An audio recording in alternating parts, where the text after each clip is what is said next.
Perkenalkan, nama saya Wadila Turfasida. Saya mahasiswi dari Universitas Islam Negeri Gorontalo, Prodi D3 Analis Kesehatan. Tunggu dulu, kalian sehat kan? Sehat lah ya, masa sakit sih?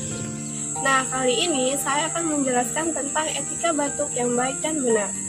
Namun sebelum itu, batuk itu apa sih?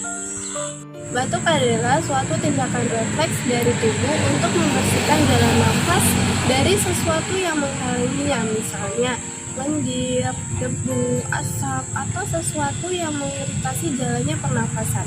Nah, itu tadi penjelasan tentang batuk. Selanjutnya saya akan menjelaskan tentang etika batuk yang baik dan benar. Pertama adalah tutup mulut dan hidung Anda menggunakan tisu ataupun sapu tangan. Contohnya seperti ini. Bila tidak ada keduanya, kalian bisa menggunakan lengan bagian dalam seperti ini. Langkah kedua yaitu segera buang tisu yang telah digunakan tadi ke tempat sampah. Adalah cuci tangan menggunakan air bersih dan sabun. Usahakan air yang mengalir ya teman-teman, atau cuci tangan berbasis alkohol. Nah, langkah terakhir harus gunakan masker saat berada di tempat umum atau berinteraksi dengan orang lain. Jangan tutup dengan telapak tangan karena dapat menyebarkan bakteri dan virus ketika menyentuh benda lain.